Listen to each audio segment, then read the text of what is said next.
Welcome to Sleepless Philosophers. Before the ideas begin, a small request: most of you who watch are not subscribed,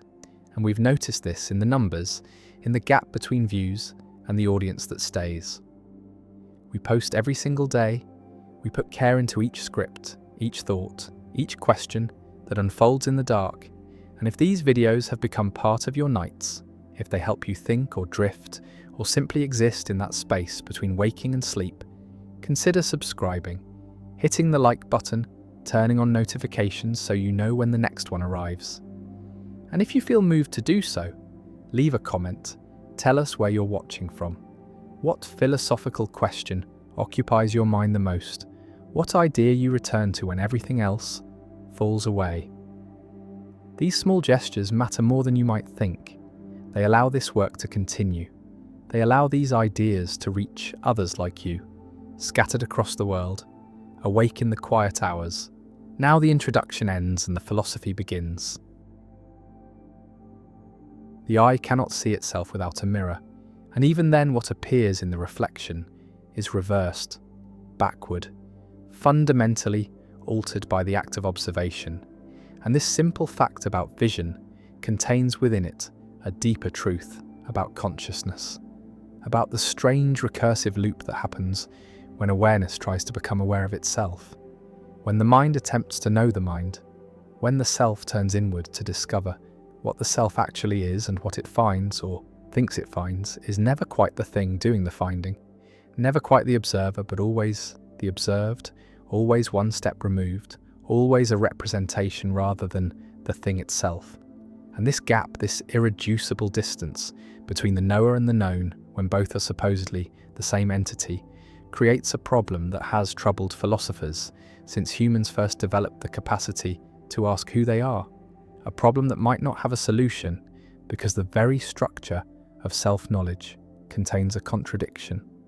a paradox built into the architecture of introspection that makes genuine self-understanding not just difficult, but perhaps logically impossible.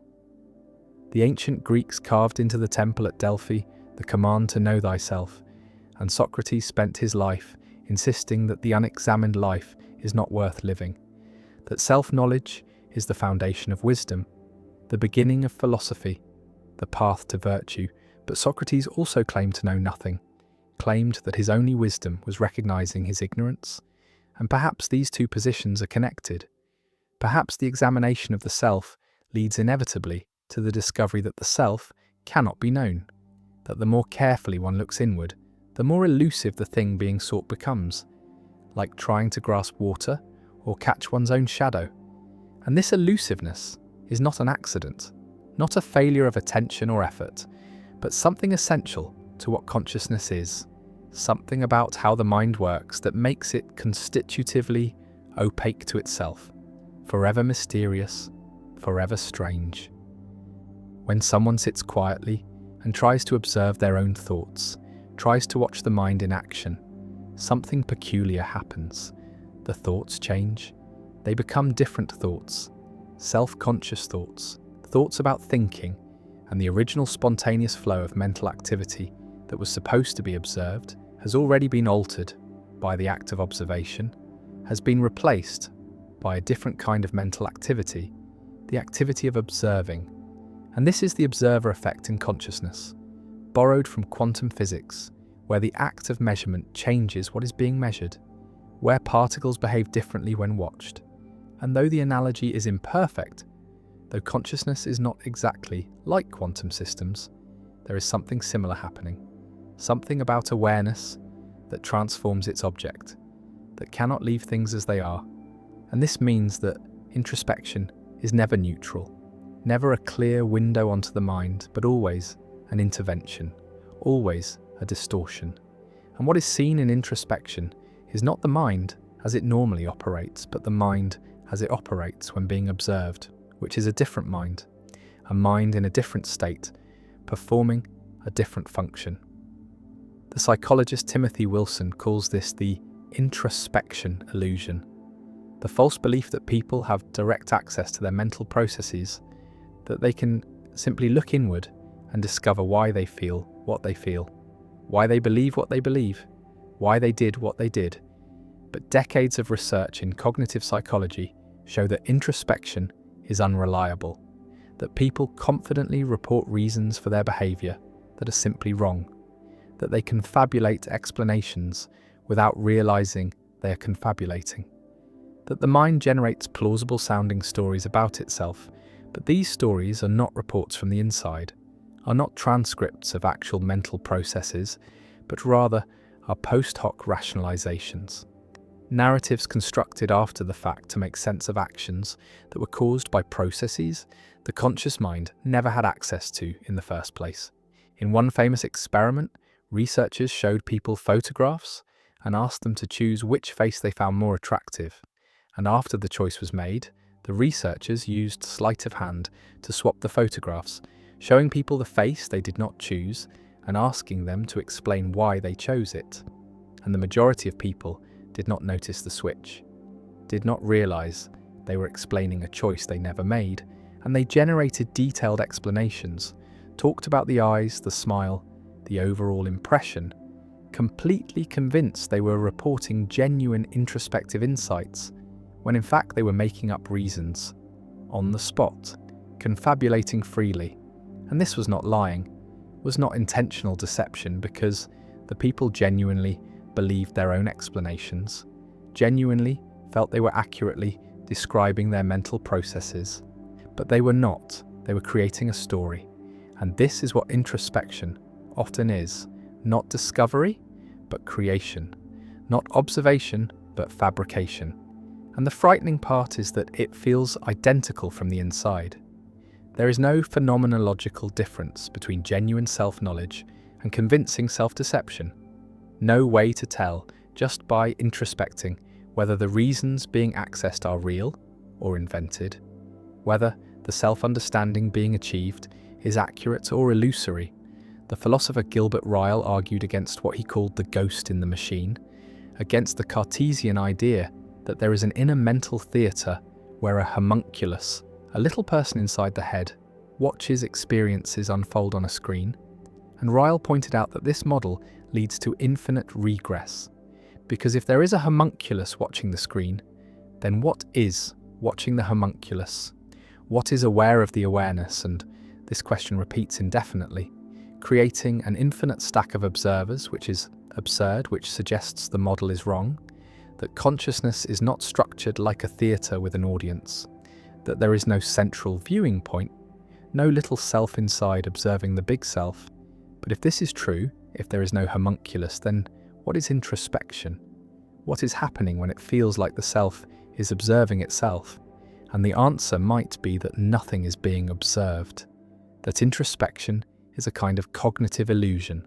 a trick the brain plays, a way of accessing some information about its own states but mistaking this limited, partial access for complete transparency, for total self-knowledge, when really most of what the brain does is hidden, is unconscious, is inaccessible to the part that thinks it is doing the knowing. Freud built an entire therapeutic method on the premise that the self is largely unknown to itself, that beneath the conscious mind lies the unconscious, vast and dark and full of repressed desires,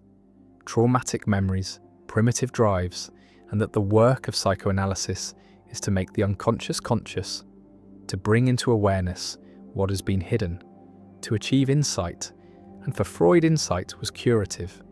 Knowing why you're anxious or depressed or behaving strangely would dissolve the symptom, would free you from the tyranny of forces you did not understand. But the history of psychoanalysis is also a history of people discovering things about themselves that they do not recognize, that feel foreign, that seem like they must belong to someone else. And the analyst says, "This is you. This desire, this rage, this fear." And the patient says, "No, that is not me. I do not feel that way." And the analyst says, "You are resisting. You are defending against the truth." And maybe the analyst is right. Maybe resistance is real. But maybe also the patient is right. Maybe what the analyst is finding through interpretation is not the hidden self, but another construct, another story, not more true than the patient's own story, just differently structured. And the question becomes whose interpretation counts as knowledge? Who gets to say what the self really is when the self being analysed does not recognise itself in the analysis? Carl Rogers, the humanistic psychologist, took a different approach, argued that the therapist should not interpret, should not claim to know the client better than the client knows themselves, but should rather create conditions where the client can explore their own experience,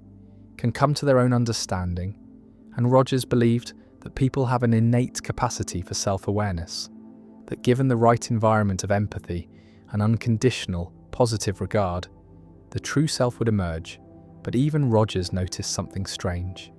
Noticed that people in therapy often encountered aspects of themselves that surprised them, that contradicted their self-concept, that felt like meeting a stranger. And sometimes this stranger was more real than the familiar self. Sometimes the person they thought they were turned out to be a performance, a mask, a role they had been playing for so long they forgot it was a role. And the therapeutic process was not discovering the self, but discovering that the self they thought they knew was a fiction. And underneath that fiction was not another, more authentic self, but just more layers, more complexity, more contradictions that resist integration into a single, coherent narrative. The philosopher Paul Ricoeur wrote about the hermeneutics of suspicion, about thinkers like Marx and Nietzsche and Freud, who taught that consciousness is false consciousness, that what people believe about themselves is ideology or rationalization or symptom, that the surface meaning is never the real meaning, that everything must be interpreted, decoded, suspected. And Ricoeur saw this as both necessary and dangerous. Necessary because people do deceive themselves, do operate under illusions, but dangerous because it leads to a paranoid style of thinking where nothing is taken at face value, where every claim to self-knowledge is dismissed as naive, where the expert, the analyst, the critical theorist always knows better than the person living the life. And this dynamic is a power dynamic, is a way of invalidating someone's experience, of saying, you do not know yourself, but I know you. And Ricoeur tried to balance the hermeneutics of suspicion with a hermeneutics of trust, tried to preserve the possibility that people sometimes do know themselves, that introspection sometimes does reveal genuine truths. But even he could not escape the problem that the self who is trusting their own introspection might be the one most deceived, might be the one who needs suspicion the most. And so the circle closes. The paradox remains. How to know whether you know yourself when the instrument of knowing is the same instrument being examined, when the eye trying to see itself has no independent vantage point, no place to stand outside the system. Neuroscience has added new dimensions to this problem, has shown that the brain is not a unified system, but a collection of subsystems, modules, networks that often operate independently, sometimes in conflict, and that what is experienced as the self, as the unified conscious agent, is really a construct, an emergent property, a story the brain tells about the activity of its parts. And this story is useful, helps coordinate behaviour, helps navigate social environments, but it is not an accurate map of the underlying territory, not a faithful representation of how the brain actually works. And the neuroscientist Michael Gazzaniga studied split-brain patients, people whose corpus callosum, the bundle of nerves connecting the two hemispheres, had been severed to treat epilepsy. And in these patients, the two hemispheres can be shown different information, can be asked to perform different tasks. And what Gazzaniga found is that the left hemisphere, the one responsible for language, will confabulate explanations for actions initiated by the right hemisphere, will create stories to explain behaviour it did not cause and does not understand. And the patient is not aware of confabulating, genuinely believes the explanations, and Gazzaniga calls the left hemisphere the interpreter, argues that one of its primary functions is to generate a coherent narrative of the self, to make sense of the chaos of neural activity, to create the illusion of unity and purpose and understanding. And if the left hemisphere does this in split-brain patients, it is likely doing it in everyone, all the time, constantly interpreting, constantly explaining, constantly constructing a self that feels real but might be mostly fiction. The Buddhist tradition has long taught that the self is an illusion, that what is called the self is really just a collection of aggregates, body and sensations, and perceptions, and mental formations, and consciousness. And these aggregates are constantly changing, never stable, never autonomous, always conditioned by causes beyond their control. And the belief in a permanent, independent self is the root of suffering, is what causes attachment and aversion. And the path to liberation is to see through this illusion, to experience directly the absence of self, the emptiness. And this teaching is not theoretical, but experiential, is something that advanced meditators report encountering, the dissolution of the sense of self, the realization that there is no one home, no center, no observer, just experience arising and passing. And Western scientists studying meditation have found that certain practices do alter brain activity in regions associated with self-reference, do reduce the default mode network that activates when people are thinking about themselves. And some meditators describe this as liberating, as a relief, as finally seeing clearly, but others find it terrifying, find that the loss of self feels like annihilation, like death. And the question is whether what the meditators are discovering is the truth about the self, or just another state of consciousness,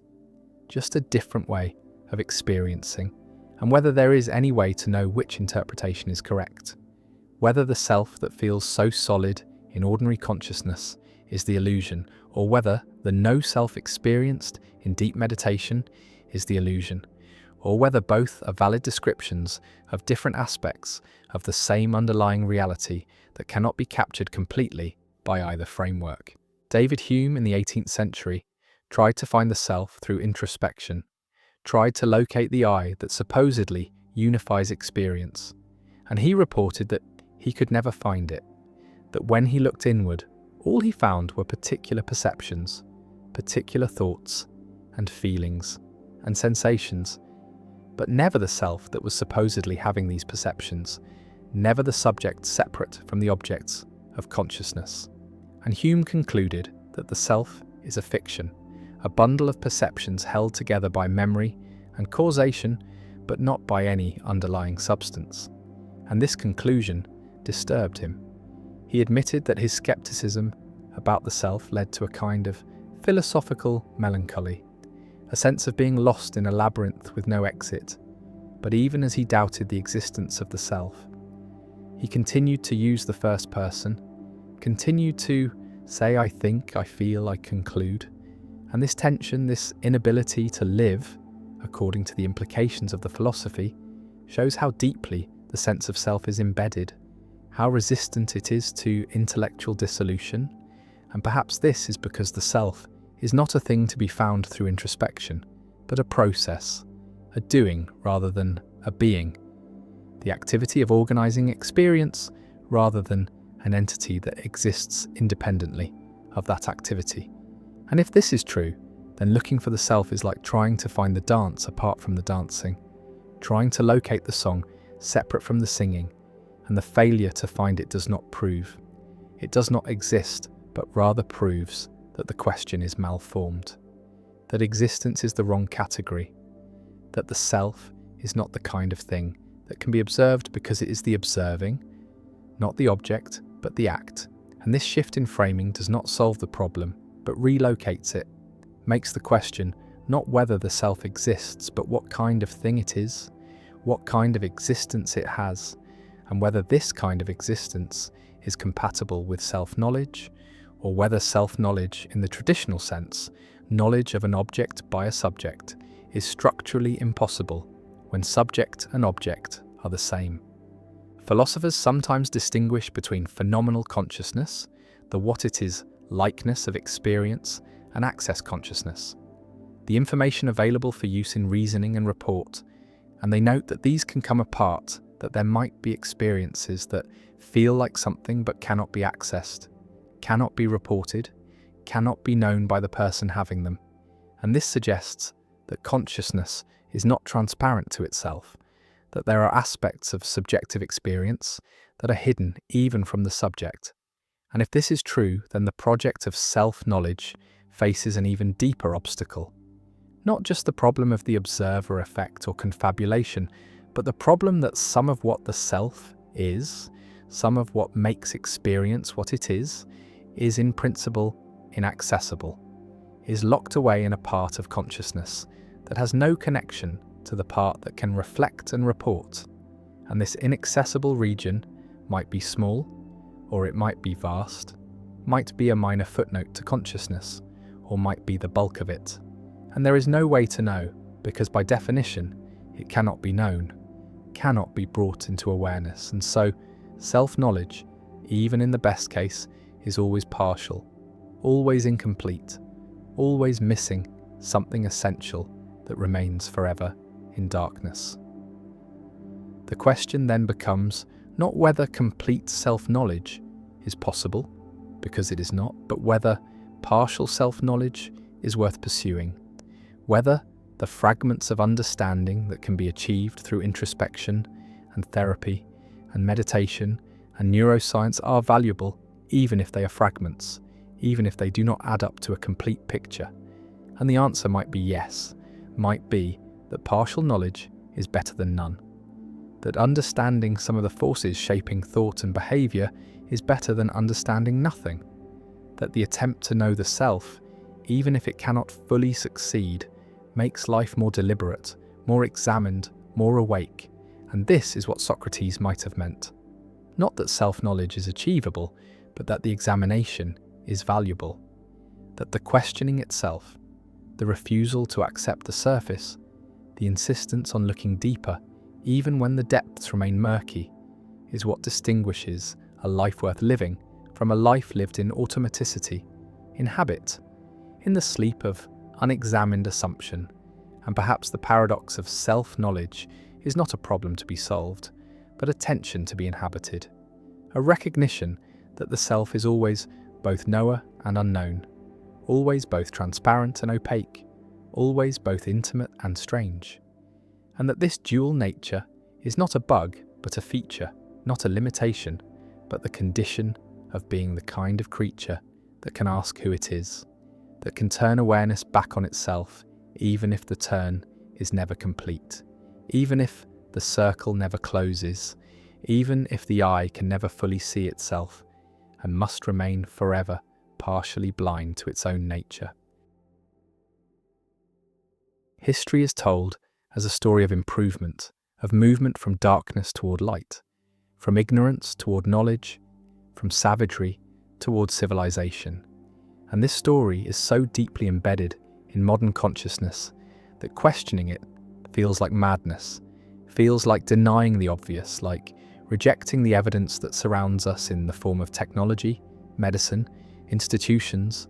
all the apparatus that makes contemporary life safer, longer, more comfortable than life in previous centuries. But the story is a story, is a narrative constructed retrospectively, is an interpretation imposed on events that could be read differently, could be organized into different patterns, could reveal trajectories other than progress. And the other trajectories are visible once the mythology is recognized as mythology. Once the belief in linear improvement is seen as belief rather than fact, as framework rather than discovery, as one way of organizing time among many possible ways, and the ways that are not chosen are the ones where time is cyclical, where history repeats, where civilizations rise and fall in patterns that suggest not progress, but oscillation, not improvement, but alternation between order and chaos, between flourishing and collapse. And collapse is what the mythology of progress cannot acknowledge, cannot incorporate, cannot make sense of, except as temporary setback, as aberration, as the exception that proves the rule. But what if collapse is not the exception but the rule, is not the deviation but the pattern, is what happens to every complex system eventually, inevitably, necessarily, because complexity is fragile, is requiring constant energy to maintain. And when the energy fails, when the resources are exhausted, when the conditions that allowed the complexity to emerge are no longer present, the system simplifies, degrades, collapses back into disorder. And this is not failure, but thermodynamics, is not moral failing, but physical law, is entropy doing what entropy does. And entropy is not progress, is not moving toward anything, is not improving but is equalizing, is smoothing out gradients, is converting order into disorder, structure into randomness. And life civilization, all the complexity that humans value, is temporary resistance to this process, is local pockets of order maintained at the cost of increasing disorder elsewhere. And the elsewhere is growing, is expanding, is eventually consuming the local, because the second law is inexorable, is not suspended by hope or effort or belief in progress. And so, the mythology of progress is fighting against physics, is claiming that the arrow of time points toward improvement, when really it points toward heat death, toward the end of difference, the end of structure, the end of everything that makes progress possible. And the possible is temporary, is the brief window during which complexity can exist, can build, can imagine itself to be moving forward, when really it is just moving, is just changing, is just reconfiguring before the inevitable simplification. And the simplification is what history shows when the mythology is removed, when the narrative of progress is recognized as narrative, as story, as interpretation, because what history actually shows is cycles, is empires rising and falling, is knowledge being gained and lost, is technologies being invented and forgotten, is civilizations reaching heights and then collapsing into darkness from which new civilizations emerge. And the emergence is not progress, is not improvement, is just the cycle continuing, is the pattern repeating, is order arising from chaos and returning to chaos in the rhythm that characterizes complex systems. And complex systems are not stable, are not sustainable, are not moving toward equilibrium, but are far from equilibrium, are maintained by constant input of energy. And when the input falters, the system collapses. And the collapse is not pathological, is not avoidable, is built into the structure, is the natural end of complexity. And the end comes for every civilization, has come for every civilization, will come for this civilization, because the conditions that allow it to exist are temporary, are contingent, are dependent on resources that are finite, on stability that is fragile, on assumptions that are false. And the false assumptions include the mythology of progress, include the belief that things are getting better, that humanity is moving forward, that the future will be superior to the past, and the superiority is measured in terms that already assume progress, is using metrics like lifespan and GDP and technological capacity. And these metrics show increase, show growth, show what looks like improvement, but improvement toward what? Toward what end? Toward what purpose? And the purpose is assumed, is not questioned, is taken as obvious, as self-evident, that more is better, that longer is better, that faster is better. But these are values, are choices, are not facts, are not discoveries, are impositions of meaning onto patterns that have no inherent meaning, and the meaning could be otherwise, could value stability over growth, could value harmony over domination, could value cyclical return over linear advance, and the advance is the mythology, is the story that the Enlightenment told, is the narrative that science and reason and individual liberty would lead to continuous improvement, to the perfectibility of human nature, to the triumph over suffering, over ignorance, over all the limitations that had constrained previous generations. And the triumph has not arrived, has not materialized, because the limitations were not overcome, but were transformed, were replaced by new limitations, new forms of suffering, new kinds of ignorance. And the new is not better than the old, is just different, is just the current configuration of problems that arise from the current configuration of solutions. Because every solution creates new problems, every technology introduces new vulnerabilities, every increase in power produces new risks,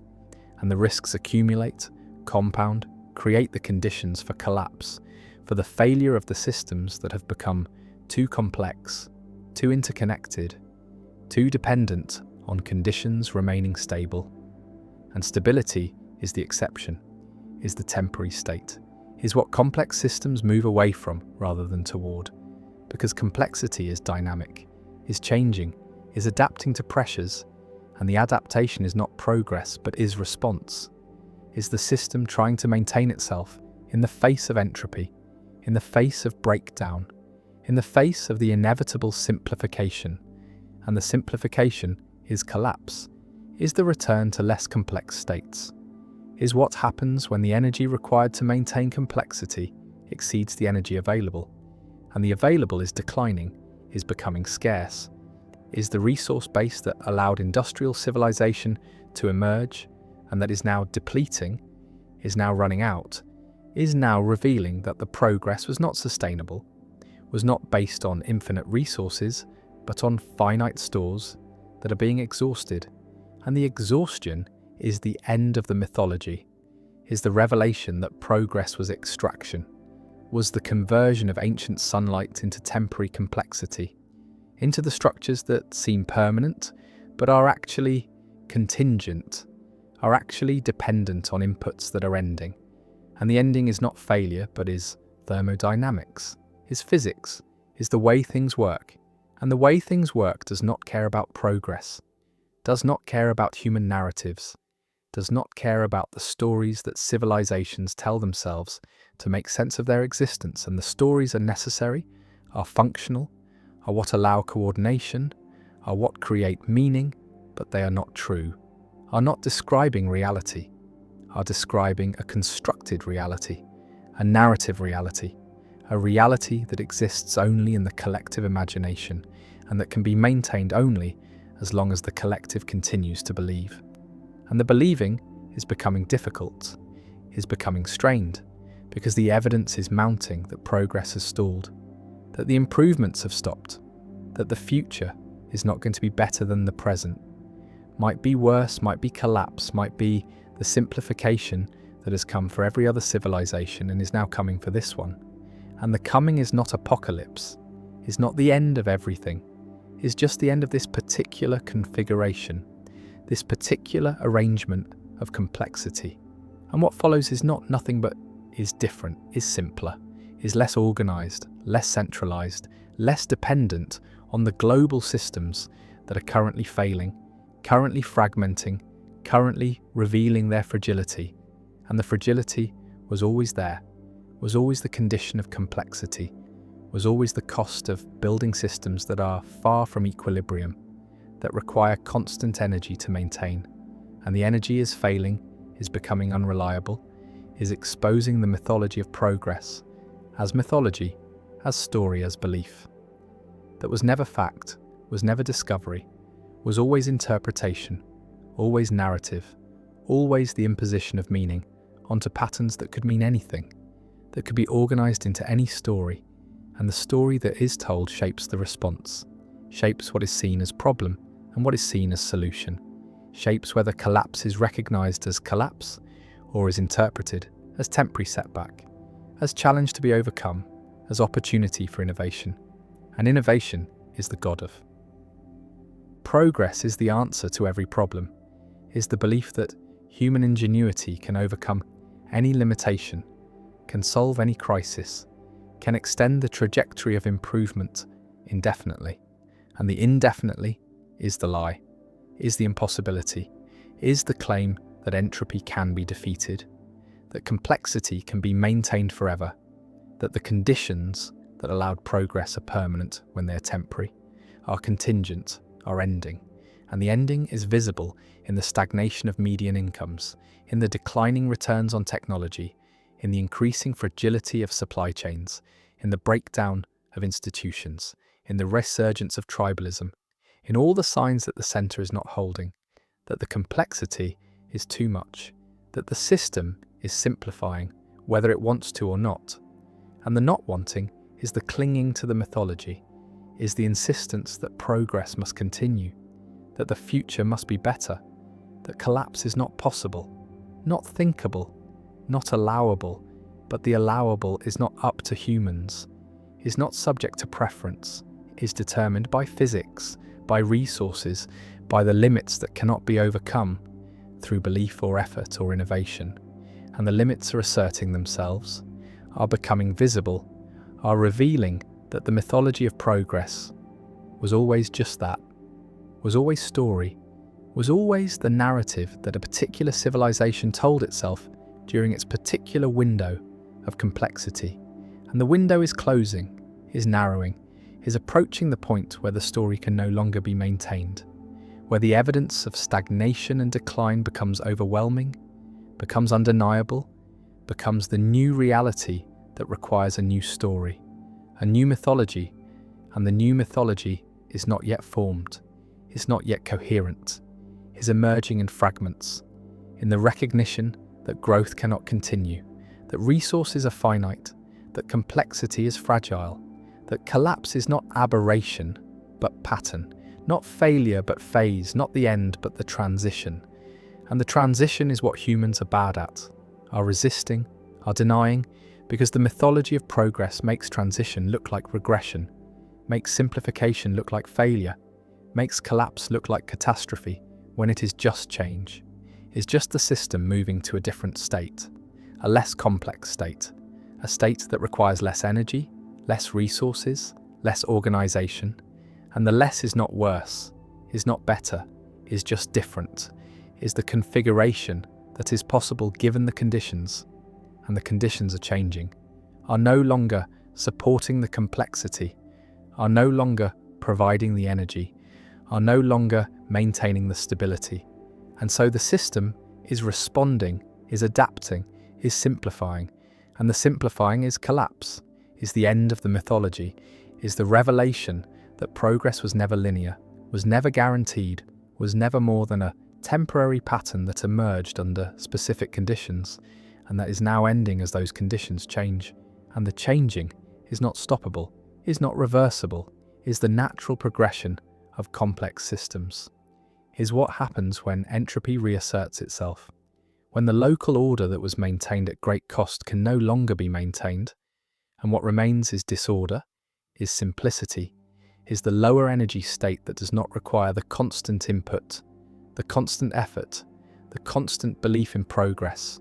that was never more than belief, was never fact, was never discovery, was always mythology, and mythologies end, are always ending, are replaced by new mythologies that make sense of the new conditions, and the new conditions are simplification, are localization, are the breakdown of the global systems that defined progress, that made progress visible, that created the metrics by which improvement was measured, and the measuring is ending, is becoming irrelevant because the systems that supported the measuring are fragmenting, are collapsing, are revealing that they were never as solid as they seemed, were always contingent, always temporary, always dependent on conditions that are now changing, and the changing is what humans must adapt to, must respond to, must accept, because the accepting is what allows response, what allows adaptation, what makes survival possible, and survival is not progress, is not improvement, is just continuation, is just the persistence of life in new forms, in simpler forms, in forms that do not require the mythology of progress, that do not assume the future will be better, that do not measure themselves against an imagined trajectory of improvement. And the imagined was always the problem, was always the mythology, was the story that made sense when complexity was increasing, when energy was abundant, when resources seemed infinite, but none of those conditions hold. Anymore, none of those assumptions are valid. And so the mythology is crumbling, is being revealed as mythology. And what is being revealed is not that progress was false, but that it was conditional, was temporary, was the pattern of a particular phase. And the phase is ending, is giving way to a different phase, a phase of simplification, of localization, of the breakdown, of complexity. And the breakdown is not the end, but is transition, is the movement from one state to another, from high complexity to lower complexity, from global systems to local systems, from the mythology of progress to something else, to some other story, some other way of making sense of time, of organizing history, of understanding change. And the understanding is what is needed, is what allows the transition to be navigated, allows collapse to be survived, allows the species to persist beyond the mythology, beyond the belief in progress, into a future that is not better or worse but different, is not moving forward or backward, but is just moving, is just changing, is just the continuation of patterns that have always characterized life, that have always characterized civilizations, that have always involved cycles of increase and decrease, of complexity and simplification, of rise and fall. And the fall is not tragedy, is not failure,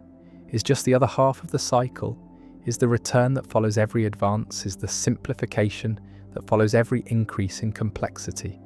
is the natural, inevitable, thermodynamically necessary end of every period of growth. And growth cannot be infinite, cannot continue forever, must end, must reverse, must give way to simplification. And the simplification is happening, is visible, is undeniable once the mythology is set aside, once the belief in progress is recognized as belief,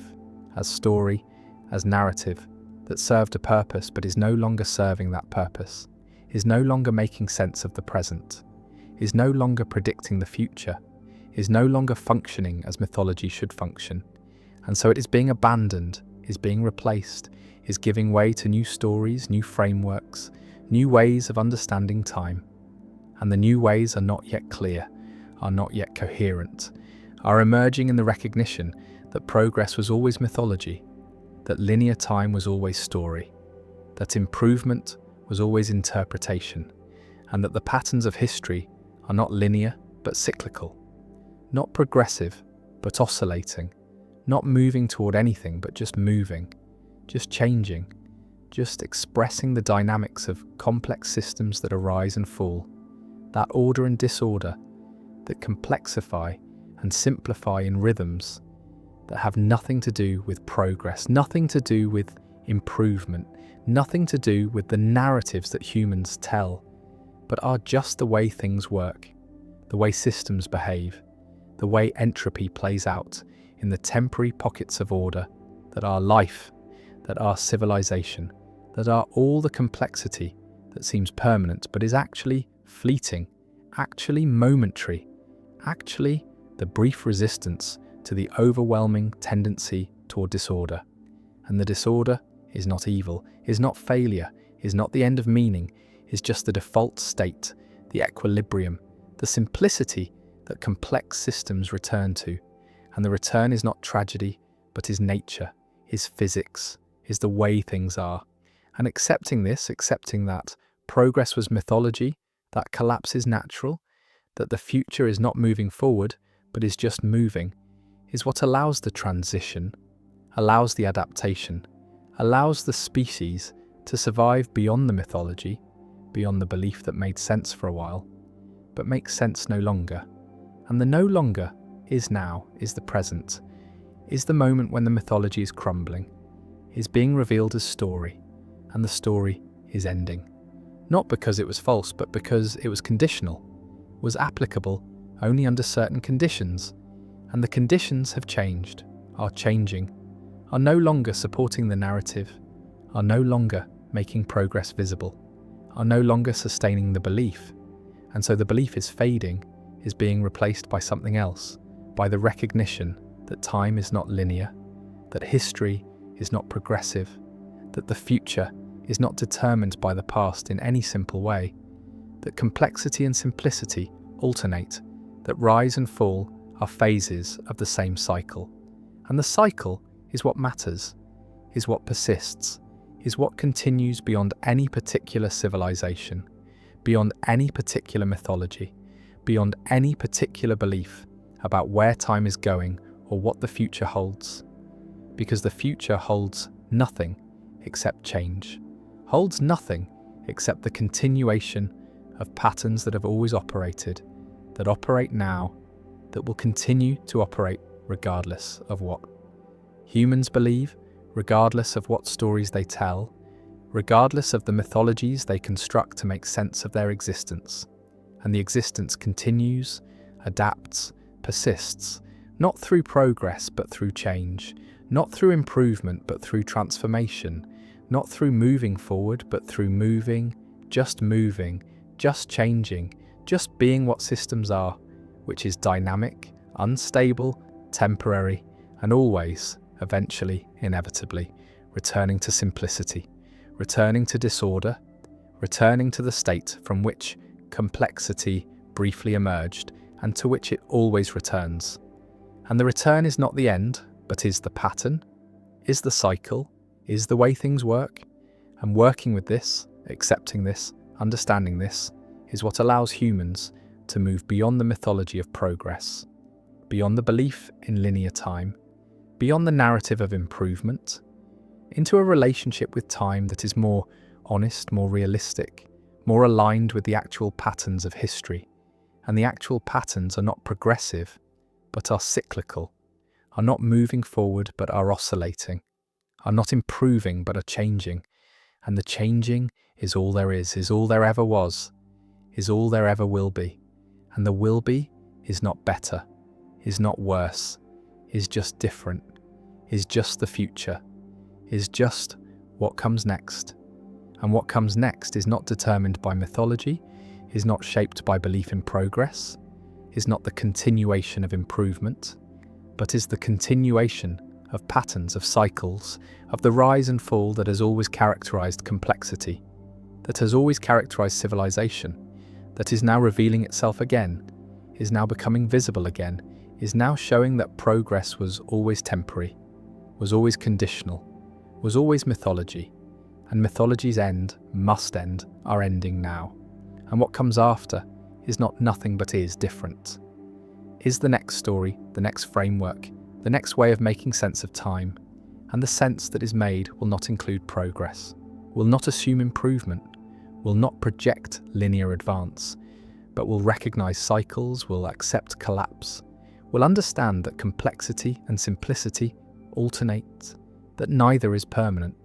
that both are phases, and that the phase of progress, the phase of increasing complexity, the phase of the mythology is ending, is giving way to simplification, to collapse, to the next phase of the cycle. And the next phase is not tragedy, is not the end, is just different, is just what comes after growth, is just the return to lower complexity. And the return is natural, is inevitable, is happening now. And recognizing this, accepting this, understanding this is what allows the transition, what allows the adaptation, what makes survival possible beyond the mythology, beyond the belief in progress, beyond the narrative that time moves forward. Because time does not move forward, time just moves, just changes, just continues. And the continuing is not progress, but is just continuation, is just the persistence of patterns, of cycles, of the dynamics that have always operated and will always operate, regardless of what humans believe, regardless of the mythologies they construct, regardless of the stories they tell themselves, to make the chaos bearable. And the chaos is bearable, has always been bearable, is just change, is just the way things are. And the way things are does not include progress, does not include improvement, does not include the mythology, includes only change, only cycles, only the oscillation between complexity and simplicity, between order and disorder, between the rise that seems like progress and the fall that reveals. It was always just phase, just pattern, just the temporary resistance to entropy that all complex systems represent. And the representation is ending, is collapsing, is returning to simplicity. And the simplicity is not the end, but is the beginning, is the ground from which new complexity might emerge, might rise, might begin a new cycle. And the new cycle will not be progress, but will just be cycle, will just be pattern, will just be the continuation of dynamics that do not care about human narratives, do not respond to human beliefs, do not acknowledge the mythology of progress, except as one more temporary pattern that emerged and fell, that rose and collapsed, that was and is no longer, and the no longer is now. Belief does not wait for evidence, does not require justification, does not emerge from careful reasoning, but appears fully formed, arrives with conviction intact, and only afterward does the mind scramble to find reasons, to construct arguments, to build the scaffolding of rationality around a conclusion that was never reached through rationality in the first place. And this sequence is backward from what is taught, from what people believe about their own thinking, from the narrative that says humans are rational creatures who form beliefs by weighing evidence and following logic to wherever it leads. But the narrative is false, is a story the conscious mind tells about processes. It does not control and barely witnesses, because the formation of belief happens beneath awareness, happens in systems that operate according to principles that have nothing to do with truth and everything to do with survival, with coalition, with identity, with the deep need to belong to a group and signal loyalty to that group through the adoption of its beliefs. And the adoption is not chosen, is not deliberate, is automatic, is the result of exposure and repetition and emotional resonance. And once a belief is formed, it becomes self-protecting, becomes resistant to challenge, becomes the lens through which all subsequent information is filtered. And the filter is not neutral, does not simply organize data, but actively distorts it, amplifies what confirms and minimizes what contradicts. And this distortion is not dishonesty, but cognition, is the normal operation of a mind that is not designed to find truth, but to maintain coherence, to protect existing beliefs from disintegration, to avoid the cognitive and social costs of changing one's mind. And the costs are high, are often higher than the costs of being wrong, because being wrong in private is invisible, but changing one's mind in public is betrayal, is defection, is the signal that one is unreliable, is not committed, is willing to abandon the group. And groups punish this, punish uncertainty, punish the appearance of wavering, reward certainty even when the certainty is unjustified, especially when it is unjustified. Because justified certainty requires evidence,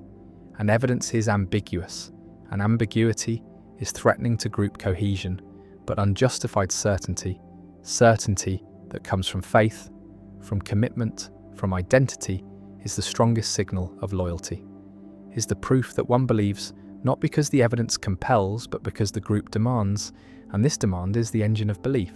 is what makes convictions stick, what makes them resistant to argument, what makes smart people believe wrong things, not despite their intelligence, but because of it. Because intelligence is a tool, and tools can be used for any purpose, including the purpose of defending beliefs that were never formed through intelligence in the first place. And the defense is sophisticated, is elaborate, is often more complex than the defenses offered by less intelligent believers, because the intelligent mind has more resources, more information, more ability to construct rationalizations that sound convincing, that appear logical, that give the impression of having been arrived at through careful thought when really they are working backward from a conclusion that was never in question. And the conclusion was never in question because it was not a conclusion but a premise, was not the end of reasoning but the beginning, was the starting point that determined which evidence would be noticed, which arguments would be persuasive, which authorities would be trusted. And trust is not distributed evenly across all sources, but is allocated according to alignment, according to whether the source supports the belief or challenges it. And sources that support are credible, are reliable, are worth listening to, while sources that challenge are biased, are corrupt, are motivated by hidden agendas. And this asymmetry is not recognized by the believer, is not seen as bias but as discernment, as the ability to distinguish good information from bad. And the distinguishing is easy because good information is information that confirms, and bad information is information that contradicts. And this is motivated reasoning, is the process by which the mind arrives at the conclusions it wants to arrive at while maintaining the illusion of objectivity,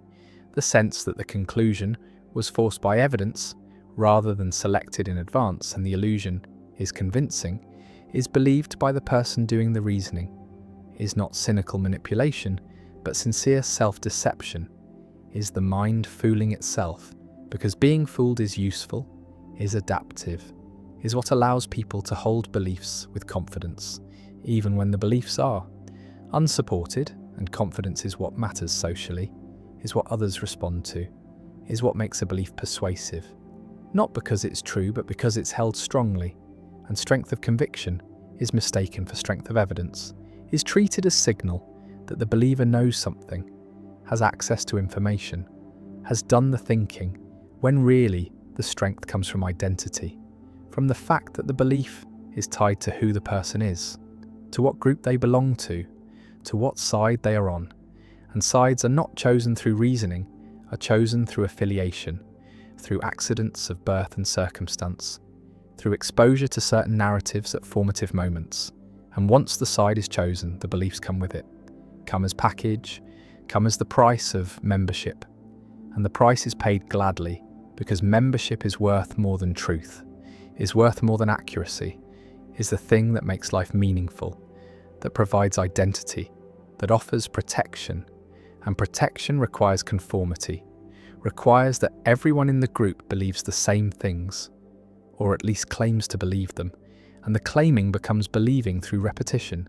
through public commitment, through the performance of belief that eventually converts into genuine conviction. And the conversion happens without awareness, happens gradually, happens through the mechanism that psychologists call cognitive dissonance reduction, where the mind alters beliefs to match behavior because behavior is harder to change, is more visible, is more socially consequential, and so the internal adjusts to match the external, and what was performed becomes believed, and what was believed becomes identity. And identity is the deepest level, is the level at which challenge feels like attack, like assault on the self, and the self defends, mobilizes resources, recruits intelligence in service of protection, and intelligence is effective, is dangerous in this role, because it can construct arguments that are superficially compelling, that exploit real ambiguities in evidence, that find the weak points in opposing positions. And these arguments are not offered in search of truth, but in defense of identity. Are weapons, not tools, are designed to win, not to discover, and winning means making the other side look wrong, look foolish, look motivated by bias, and the accusation of bias is always available, is always applicable, because everyone is biased, everyone is motivated, everyone is reasoning from premises they did not choose, and cannot justify except by appeal to other premises they also did not choose. And so the accusations are symmetrical, are hurled back and forth without resolution, without movement, without any possibility of convergence, because convergence would require both sides to treat truth as the goal, to be willing to change their minds if evidence demanded it. But evidence never demands anything. Evidence is passive, is interpreted, is filtered through the beliefs that are already in place. And the beliefs that are already in place are determined by identity, by group membership, by tribal affiliation, and tribes do not care about truth except insofar as truth claims serve tribal interests, serve to distinguish us from them, serve to mark boundaries, to maintain cohesion, to provide narratives that explain why we are good and they are bad, why our beliefs are justified and theirs are delusions. And the asymmetry is total, is never recognized as asymmetry, but always experienced as accurate perception, as seeing clearly while others are blind, and the blindness is attributed to stupidity or dishonesty or indoctrination, never to the same mechanisms that are operating in oneself, because one's own beliefs are transparent, are not seen as beliefs but as obvious facts, as the way things are, and the way things are is not up for debate, is not subject to revision, is the foundation on which everything else is built, and challenging the foundation threatens the structure, threatens everything. And so the challenge is rejected, is deflected, is met with hostility or mockery, or the dismissal that treats the challenger as not worth engaging, as beneath consideration, as so obviously wrong that responding would be a waste of time. And the waste is avoided, the belief is preserved, the identity is protected, and life continues with certainty intact, with the conviction that one is right, has always been right, will always be right, because being right is not a state that can be verified, but is a state that is claimed, is performed, is the stance that the group requires and the individual provides. And the providing is not sacrifice, but fulfillment, is not loss but gain, is the way that belonging is achieved, is the way that meaning is found, is the way that the chaos of existence is organized into a coherent narrative where the self is on the right side, is part of the good, is aligned with truth, even if truth is never actually encountered, never actually sought, never actually valued except as a rhetorical weapon to use against opponents. And opponents are necessary, are required by the logic of tribal epistemology, are the ones whose wrongness confirms our rightness, whose existence justifies our beliefs, whose errors prove our accuracy, and the errors are easy to find, because looking for errors is what confirmation bias does, is the selective attention that notices everything that supports the belief and overlooks everything that contradicts it. And the overlooking is not deliberate, is not conscious suppression, but automatic filtering. Is the mind attending to what it expects, what it is primed to see, and the priming comes from belief, comes from the framework that determines what is salient, what is relevant, what is worth noticing, and what is worth noticing is always what confirms, is always what can be incorporated into the narrative, and the narrative is not discovered but constructed, is built from selected pieces of evidence that are arranged to tell a story, and the story is always the same story, is always the one where we are right and they are wrong, where our beliefs are based on evidence and theirs are based on bias, where we are rational and they are emotional, where we are honest seekers of truth and they are motivated by power or fear, or some other corrupt motive, and the motives that are attributed to others are never attributed to the self, are never seen as operating in one's own reasoning, because one's own reasoning is transparent, is experienced as simply responding to facts, as following evidence, as arriving at conclusions that are forced rather than chosen, and the forcing as illusion is the feeling that arises when motivated reasoning is operating smoothly. When the mind has successfully convinced itself that the conclusion it wanted to reach is the conclusion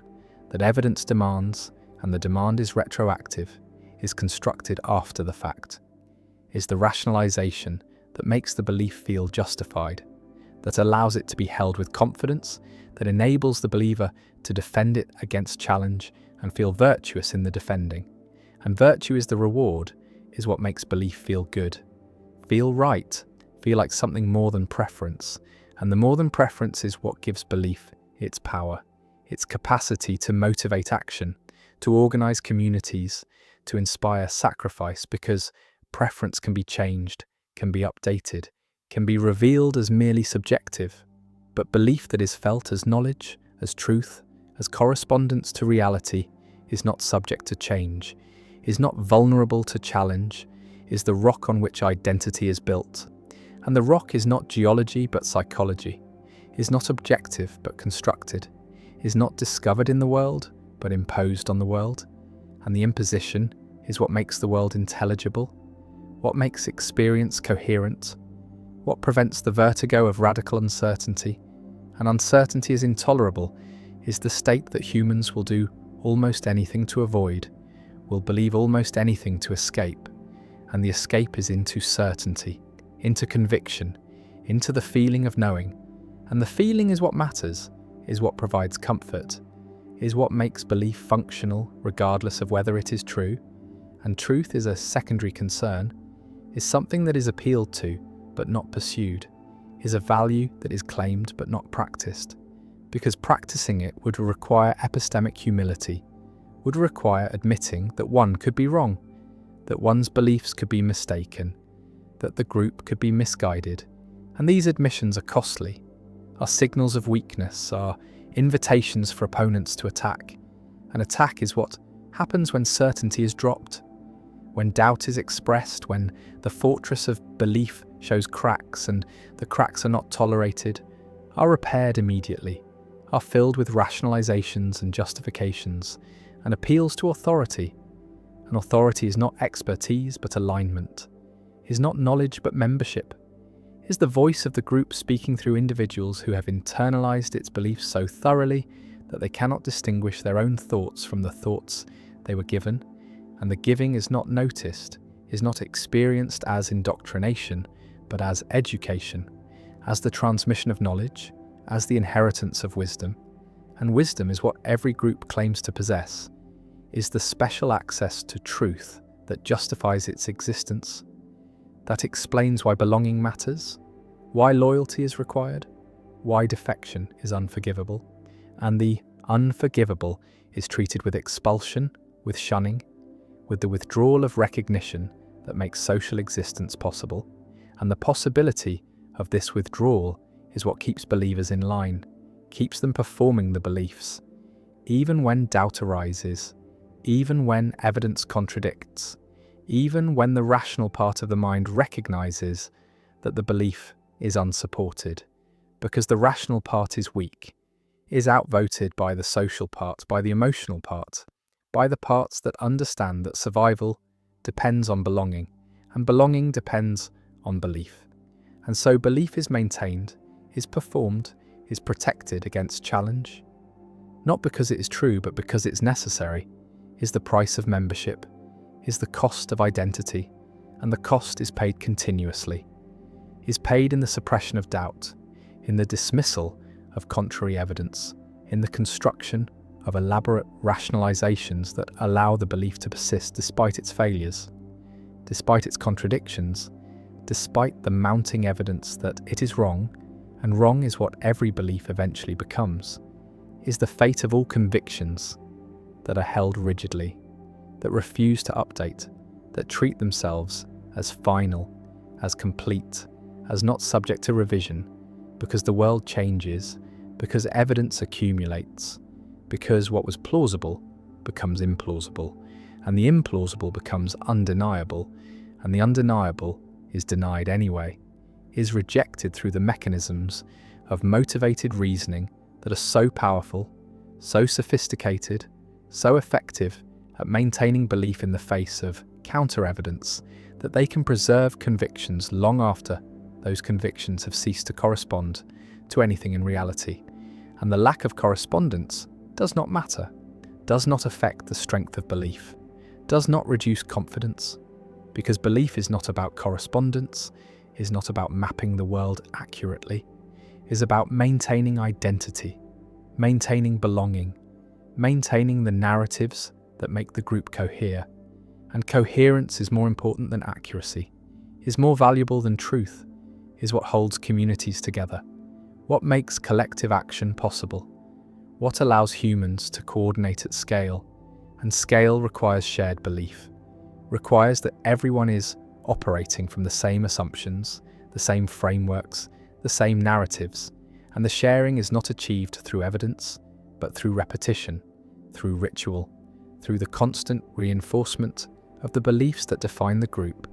And the reinforcement is everywhere, is in the stories that are told, the heroes that are celebrated, the enemies that are vilified, the history that is remembered, and the history that is forgotten, and the remembering and forgetting are selective, are curated to support the narrative, to make the group look good, to make its beliefs seem justified, seem necessary, seem like the only reasonable position. And reasonableness is performance, is the appearance of having arrived at belief through rational process, when really the process is post hoc, is the construction of justification for conclusions that were reached through identity, through emotion, through the non-rational processes that govern most of human belief, and the most is almost all, is the vast majority of what people believe. Is believed not because evidence compels, but because believing is required, is expected, is the condition of membership in the groups that provide meaning and purpose and protection. And without these groups, the individual is lost, is isolated, is without framework, without narrative, without the stories that make sense of suffering, that explain why things happen, that provide hope that the future will be better, or at least that the struggle is meaningful, and meaning is what belief provides, is the primary function, is more important than accuracy, more valuable than truth. Because humans can tolerate being wrong, but cannot tolerate meaninglessness, cannot survive without the sense that life is going somewhere, that actions matter, that the side they are on is the right side, and the right side is always the side they are on, is always the group they belong to, is determined by belonging rather than determining it. And this circularity is invisible, is not recognized as circularity, but experienced as logical necessity, as the way things obviously are. And the obvious is what is most suspect, is what most needs examination, is where belief is most rigid, most defended, most immune to challenge, because the obvious is the foundation, is the premise that cannot be questioned without everything else collapsing, and collapse is unacceptable, is the threat that keeps belief in place, that makes certainty feel like safety and doubt feel like danger, and so certainty wins, always. Wins not because it is right, but because it is functional, is what the mind needs to operate, to make decisions, to navigate the world, and navigation does not require truth, only requires consistency, requires beliefs that are stable enough to be acted upon. And stability is what identity provides, is what tribal epistemology achieves, is the freezing of belief into doctrine, into dogma, into the unquestionable truths that define the group and exclude the other. And exclusion is the point, is the function, is what makes identity possible. Because identity is not what you are, but what you're not, is defined by boundaries, by the line that separates us from them, believers from heretics, the enlightened from the deluded. And the delusion is always on the other side, is always what they suffer from,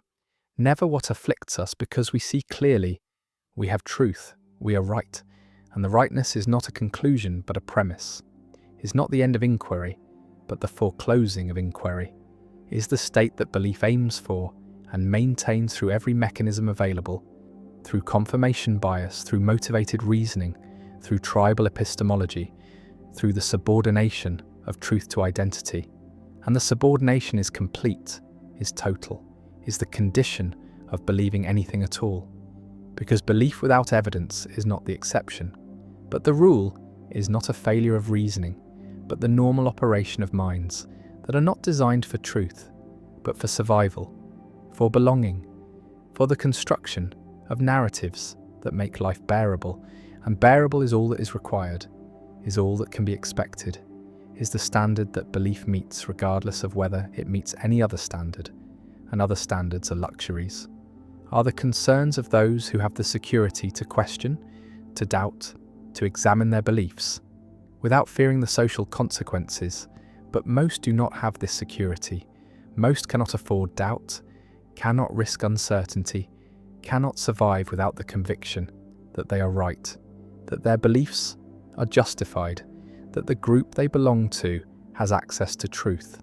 and the access is never demonstrated, never verified, never subjected to test, is only asserted, only performed, only maintained through the constant repetition of the beliefs that constitute the group. And the constitution is circular, is self-referential, is the tautology that defines all tribal epistemology. That we are right because we believe what we believe, and we believe what we believe because we are right. And the circle is unbreakable from within, can only be seen from outside. From the perspective of someone who does not share the belief, who has not internalized the identity, who can see the mechanisms operating, and the seeing changes. Nothing convinces no one,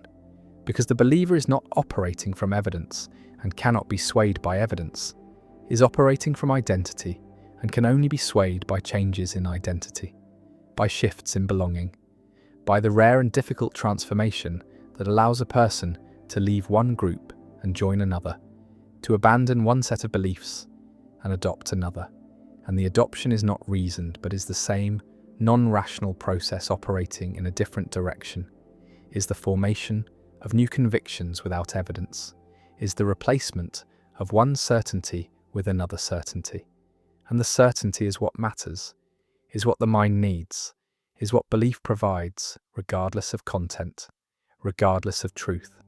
regardless of anything except the function of making the world intelligible, making the self coherent,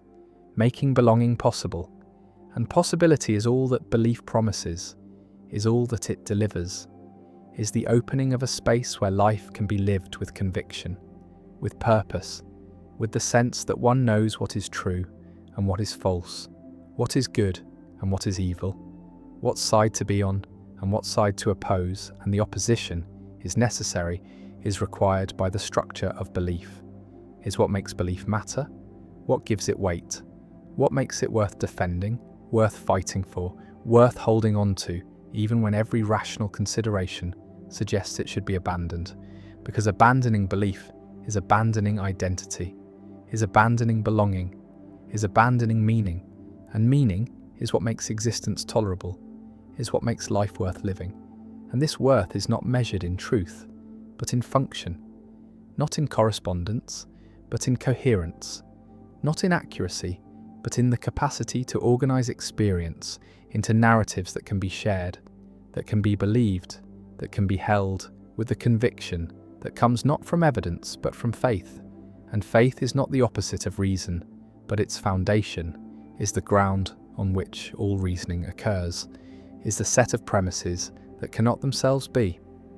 justified but must be assumed, must be taken on faith, must be believed without evidence, because evidence requires premises, and premises require faith, and the faith is inescapable, is built into the structure of belief, is what makes belief possible, is what makes the mechanics of belief mechanical, automatic, operating below awareness, producing convictions that arrive fully formed and are only later dressed in the clothing of reason, given the appearance of having been derived from evidence when really they were derived from identity, from belonging, from the deep and desperate human need to be part of something larger, to believe something strongly, to know with certainty, even if the knowing is illusion, and the certainty is performance, and the belief is wrong. Privacy might be accident, might be the result of biological shielding, rather than fundamental law, might be the consequence of frequencies that consciousness operates on, being inaccessible to ordinary perception, but not inaccessible in principle, not impossible to detect, not inherently private, but only contingently private, only hidden because the mechanisms for detection have not evolved, have not been developed, have not been made accessible to awareness. And the awareness that some claim to have, that schizophrenics report, that people experiencing psychosis describe, might not be delusion, but might be the temporary or permanent loss of the shielding, the opening of the channels that are normally closed, the reception of signals that are normally filtered out. And the filtering is what protects privacy, is what keeps thoughts hidden, is what ensures that consciousness remains internal, but the internal might not be as secure as it seems, might not be as absolute as is assumed, might be vulnerable to detection, to interception, to the kind of broadcasting that paranoid individuals fear, and that psychiatric diagnosis dismisses as impossible, as symptom, as the misattribution of internal events to external sources. But what if the misattribution is correct? What if the internal events are external? What if thoughts are not confined to the skull, but are radiating outward on frequencies that some can detect, that some are sensitive to, that some cannot avoid detecting, and the detecting is experienced as hearing voices, as receiving transmissions, as being unable to stop the influx of thoughts that are not one's own, but are coming from others, from the environment, from the field of consciousness that might be shared rather than private, that might be collective rather than individual, that might be accessible to those whose shielding has failed, whose filters have broken, whose sensitivity has increased beyond the normal range.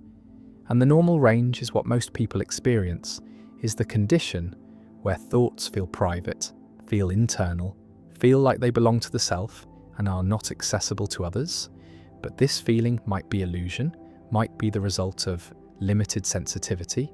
might be the consequence of biological constraints that prevent the detection of signals that are actually present, actually broadcasting, actually available to anyone with the right equipment, the right sensitivity, the right frequency. And the frequency is what matters,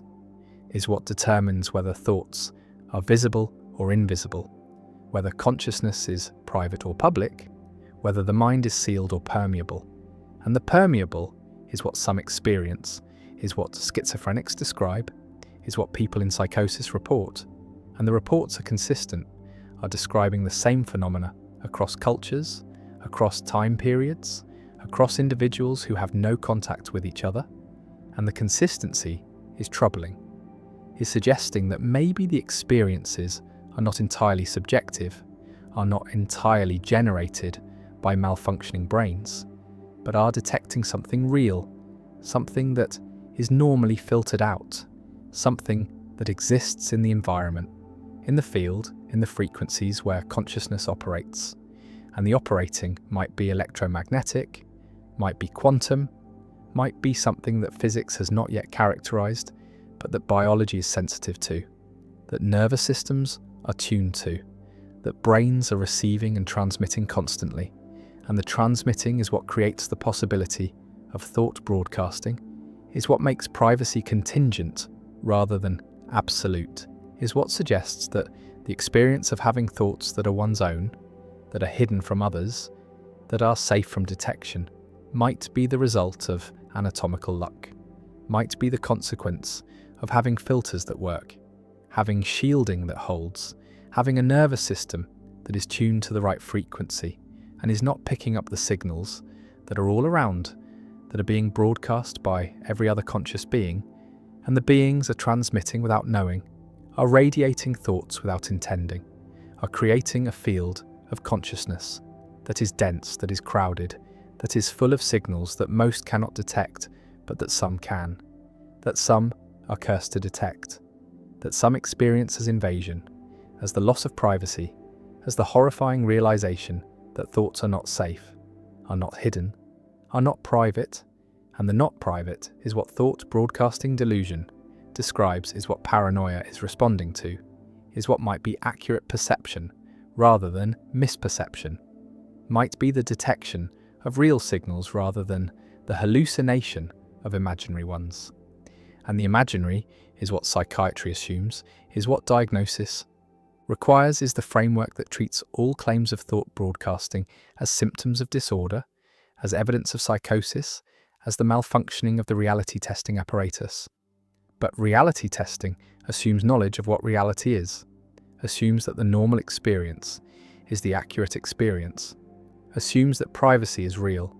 and that any perception of its violation is false. And the false might be the assumption,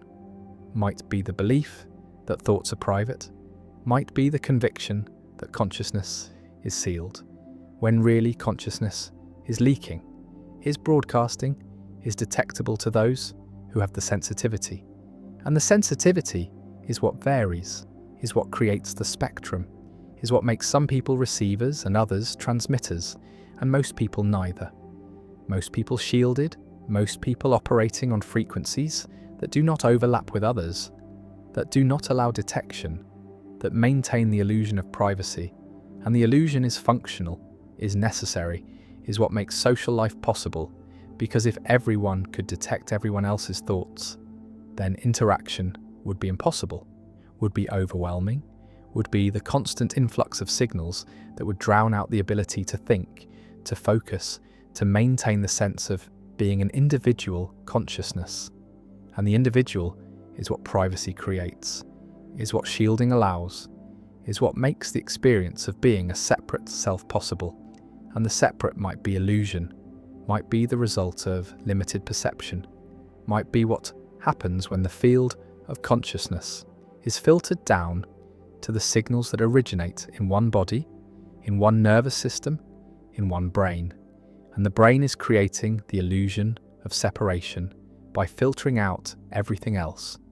by attending only to internal signals,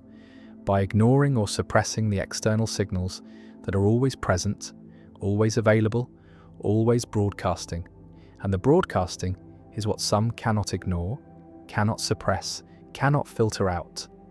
And these are the ones who experience thought broadcasting, who hear voices, who feel that their privacy has been violated, and the violation might be real, might be the accurate perception that thoughts are not private, that consciousness is not sealed, that the mind is permeable to signals from the environment, from other minds, from the field that connects all consciousness. And the connecting is what thought broadcasting implies, is what the delusion is pointing toward, is the possibility that minds are not isolated but are networked, are not separate but are overlapping, are not private but are accessible to each other on frequencies that most cannot detect. And the detection is what would make privacy impossible, would make thought visible, would make consciousness public. And the public is what some are experiencing, is what some are reporting, is what psychiatry is dismissing as impossible, as symptom, as the product of malfunctioning brains. But what if the brains are not malfunctioning, but are functioning too well, are too sensitive, are detecting signals that are real, but are normally filtered out? And the filtering is what fails in psychosis, is what breaks in schizophrenia, is what allows the influx of thoughts that are not one's own, that are coming from others, that are being broadcast on frequencies that are normally inaccessible. And the inaccessible is what protects privacy, is what makes thoughts feel safe, is what creates the illusion that the mind is sealed, is private, is hidden from others. And the hidden might be temporary, might be contingent, might be the result of biological constraints that could be overcome, could be bypassed, could be eliminated through technology, through drugs, through practices that alter consciousness, that change sensitivity, that open the channels that are normally closed. And the opening is what some experience spontaneously, is what happens in psychosis, is what occurs when the filters fail. And the failing might not be pathological, but might be the revealing of a truth that is normally hidden, that is normally suppressed, that is incompatible with social functioning, but is accurate, is real, is showing that thoughts are not private, that consciousness is not individual, that the mind is part of a field that is shared, that is collective,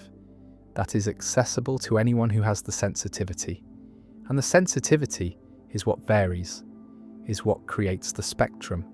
is what determines whether thoughts are experienced as private or as public, as hidden or as visible, as safe or as vulnerable. And the vulnerable is what thought broadcasting feels like, is what the experience is the sense that privacy has been lost, that thoughts are exposed, that the mind is transparent to others. And the transparency might be real, might be accurate, might be the perception of a frequency where thoughts become visible, where consciousness is no longer hidden, where the illusion of privacy dissolves, and the dissolving is terrifying, is overwhelming, is experienced as invasion, as violation, as the loss of the boundary that makes the self feel separate, feel protected, feel safe. And the safety is what privacy provides, is what shielding creates, is what most people have and some people lack. And the lacking is what makes thought broadcasting possible, is what opens the channels, is what allows detection. And the detection is not imagined, but is real, is accurate, is perceiving signals that are present, that are broadcasting, that are coming from other minds. And the other minds are not aware that they are broadcasting, are not intending to transmit, are not trying to communicate, are just existing, just thinking, just being conscious, and the consciousness is radiating, is emitting signals, is creating a field that some can detect, that some are sensitive to, that some experience as voices, as thoughts that are not their own, as the influx of consciousness from outside, and the outside is everywhere, is surrounding, is the environment of minds that are all broadcasting, all transmitting, all creating signals that are normally filtered out, but that some can detect. And the detecting is what schizophrenics are doing, is what people in psychosis are experiencing,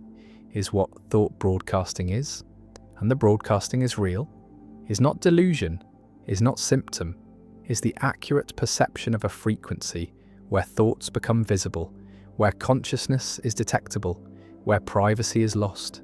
And the lost is what some experience, is what some report, is what psychiatry dismisses. But the dismissing might be wrong, might be the refusal to acknowledge a truth that is too disturbing, too threatening, too incompatible with the belief that thoughts are private, that minds are sealed, that consciousness is individual, and the individual might be illusion, might be the result of shielding, might be what most people experience because their filters work, because their sensitivity is limited, because they are operating on frequencies that do not overlap with others, and the others are there, are broadcasting, are detectable to those who have the sensitivity. And the sensitivity is what the Soviets were researching, is what psychic warfare experiments were trying to exploit, is what programs like M-Culture were investigating, is the possibility that thoughts can be detected, can be influenced, can be transmitted and received. And the receiving is what some can do naturally, is what schizophrenics are experiencing, is what thought broadcasting is describing, and the describing is accurate, is real, is perceiving signals that are present, that are broadcasting on frequencies that are normally inaccessible. And the inaccessible is what protects most people, is what maintains privacy, is what creates the illusion that thoughts are hidden, are safe, are private, but the private is contingent, is anatomical, is the result of luck, of having the right sensitivity, the right filters, the right shielding, and the shielding can fail, can break, can be bypassed, and the bypassing is what reveals the truth, which is that thoughts are not private, consciousness is not sealed, minds are not isolated, and the isolation is illusion, is the result of limited perception,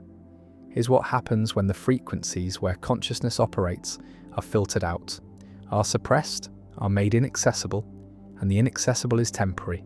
is contingent, is what most people experience, but not what everyone experiences. And the everyone includes those who can detect the signals, who can perceive the thoughts, who can see consciousness at the frequency where it becomes visible, where privacy dissolves, where the mind is exposed. And the exposed is what thought broadcasting is what the experience describes, is what some are perceiving, and the perceiving might be accurate, might be real, might be showing that privacy is not fundamental, but is contingent, is not absolute, but is anatomical, is not guaranteed, but is the result of luck, of having filters that work, of operating on frequencies that do not overlap, of being shielded from the signals that are everywhere, that are broadcasting, that are making thoughts visible to those who can detect them. And the detecting is possible, is real, is what some experience, is what thought broadcasting is. And the broadcasting is not delusion, but is perception, is not symptom, but is sensitivity, is not pathology, but is the revealing of a truth that most cannot see, that most are protected from, that most never experience, which is that thoughts are visible, consciousness is detectable, minds are permeable, and privacy is not inherent, but is anatomical luck, is the contingent result of having the right biology, the right sensitivity, the right shielding, and the shielding is what fails, is what breaks, is what allows the frequency where thoughts become visible to be detected, to be experienced, to be known. And the knowing is terrifying, is overwhelming, is the loss of the illusion that made privacy possible, that made the self feel separate, that made consciousness feel safe, And the safety is gone, is lost, is revealed to be illusion, is shown to be contingent, is exposed as anatomical luck, and the luck is what most have, is what protects most people, is what maintains the belief that thoughts are private. But the private is not absolute, is not guaranteed, is not fundamental, is only the result of frequencies being filtered, being suppressed, being made inaccessible, and the inaccessible can become accessible, can be detected, can be experienced, and the experiencing is what thought broadcasting is what schizophrenics report, is what psychosis reveals, which is that privacy is not inherent, consciousness is not sealed, thoughts are not hidden, and the hidden is illusion, is the result of shielding, is the contingent outcome of anatomical luck, and the luck can fail, can run out, can be lost, and the losing is what reveals the truth, which is that thoughts are visible, minds are permeable, consciousness is detectable at the frequency where it becomes visible, where privacy dissolves, where the illusion ends, and the ending is what some experience, is what thought broadcasting is the perception of the frequency where thoughts become visible, where consciousness is exposed, where privacy is revealed to be not fundamental but contingent, not absolute but anatomical, not guaranteed but luck.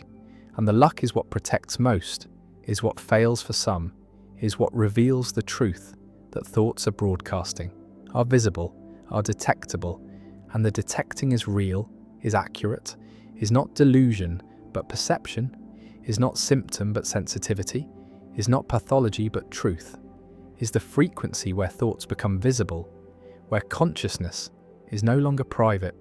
where the mind is exposed and the exposure is what thought broadcasting is what some experience, is what reveals that privacy is anatomical luck, is contingent, is not absolute, is not fundamental, is only the result of filtering, of shielding, of operating on frequencies that do not overlap. And the overlapping is what happens when the filters fail, when the shielding breaks, when the frequency becomes accessible. And the accessible is what some perceive, is what thought broadcasting is the visibility of thoughts, the detectability of consciousness, the permeability of mind, and the permeability is real, is accurate, is the truth that privacy is not inherent but is luck, is not absolute but is anatomical, is not guaranteed but is contingent,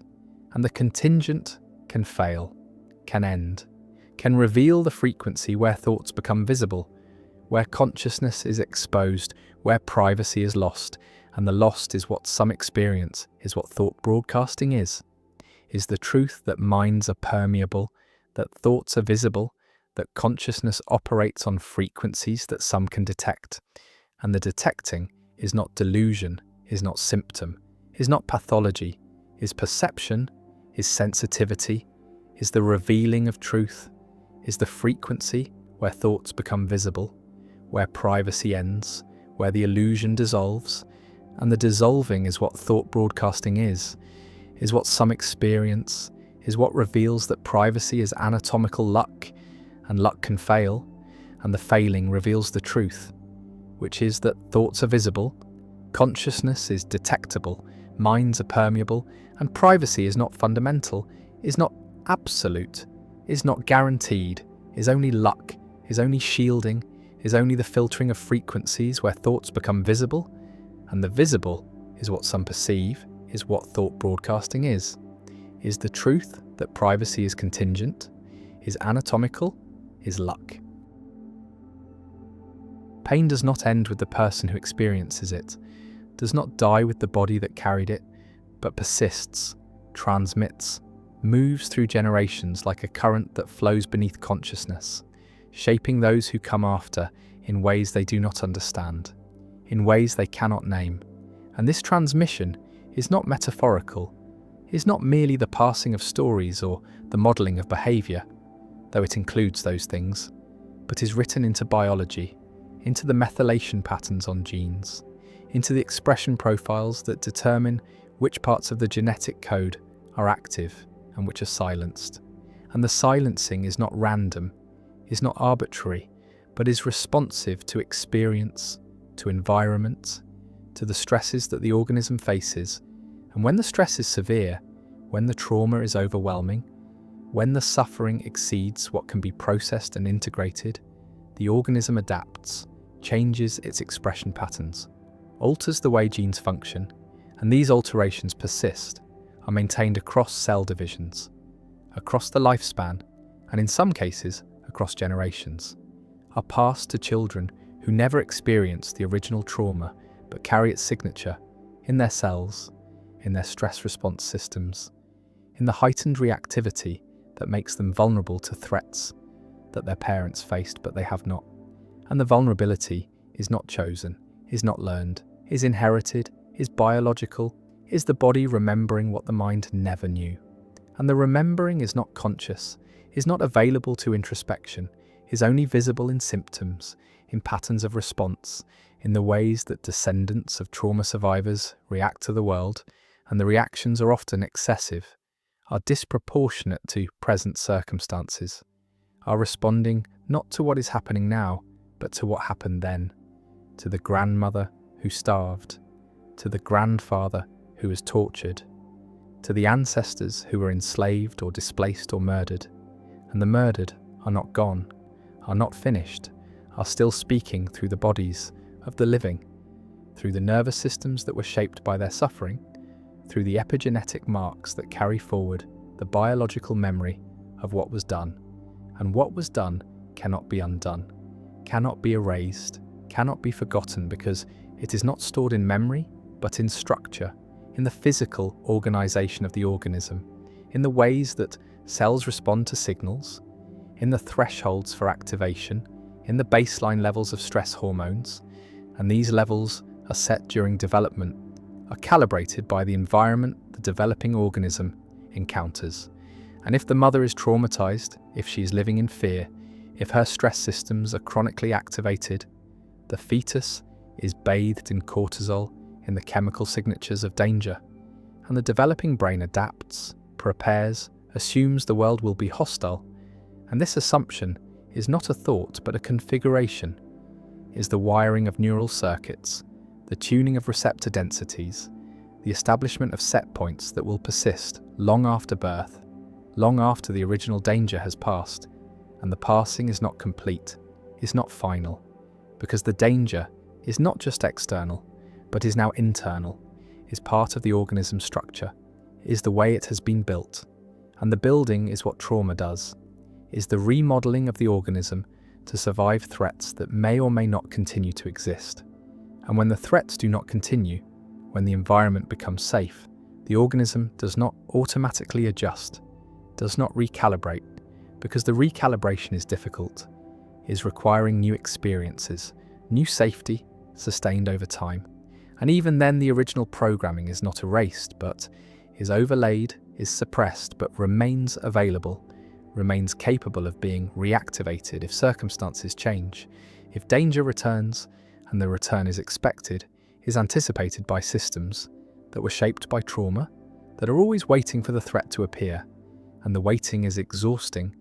is the chronic activation that wears down the body, that accelerates aging, that produces illness that shortens life. And the shortening is transmitted, is part of the inheritance, is what descendants receive, along with the shape of the face and the colour of the eyes.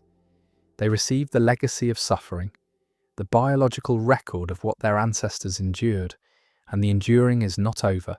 is continuing in the present. In the bodies that carry forward the marks, in the lives that are shaped by reactivity they did not choose, by fear they did not earn, by suffering that is not theirs but is in them, is part of them, is what they are, and what they are is not just themselves, but the accumulation of generations, the layering of experience, the sedimentation of pain. And the pain is collective, is not belonging to individuals but to lineages, to communities, to peoples who have been subjected to violence, to oppression, to the systematic destruction of culture and identity. And the destruction is not complete, is never complete, because the people persist, the lineages continue, the communities survive. But the survival is not unchanged, is not untouched, is carrying the wounds, the scars, the alterations that trauma produced, and the production is ongoing, is not a single event, but a process, a transgenerational process where the effects of trauma in one generation become the conditions for trauma in the next, become the vulnerabilities, the sensitivities, the propensities that make descendants more likely to suffer, more likely to develop disorders, more likely to struggle with the same demons that haunted their parents. And the haunting is not superstition, is not folklore, is biology, is the way that history writes itself onto bodies, into genomes, into the regulatory systems that determine which genes are expressed and which are silenced. And the silencing is sometimes protective, is sometimes adaptive, is turning off genes that would be harmful in a dangerous environment. But the protection becomes problem when the environment changes, when safety returns. When the genes that were silenced are needed again, and the need is not met, the genes remain silent, and the organism functions at reduced capacity, functions as if still in danger, still in deprivation, still in the conditions that shaped its ancestors. And the shaping is transmission, is the way that trauma moves across time, inhabits new bodies, new lives, without ever announcing itself, without ever being recognized for what it is. And what it is inheritance, is the legacy that no one chose, that no one wanted, that is carried nonetheless, is carried in silence, in shame, in the unspoken sense that something is wrong, that something is broken, that the self is damaged in ways that cannot be explained, that make no sense given the safety of the present, given the absence of direct trauma, but the absence is not complete, is not real, because the trauma is present, is here, is in the body, in the nervous system, in the patterns of reactivity that were established before birth, before consciousness, before the possibility of choice. And choice is not available, is not part of this inheritance, because the inheritance is automatic, is biological, is not something that can be refused or returned, is only something that can be carried, can be lived with, can be passed forward, unless the cycle is broken. And breaking the cycle is difficult, is requiring awareness, is requiring intervention, is requiring that the trauma be recognized, be named, be brought into consciousness, where it can be processed, where it can be integrated, where its grip can be loosened. But the loosening is not guaranteed, is not automatic, is requiring work, is requiring therapy, is requiring the creation of new experiences, new safety, new patterns that can override the old. And the override is partial, is incomplete, is never total, because the old patterns are deep, are foundational, are part of the structure,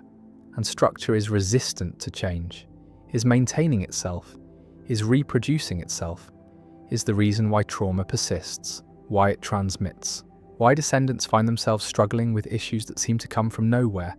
that have no clear source in their own experience, but are rooted in the experience of those who came before.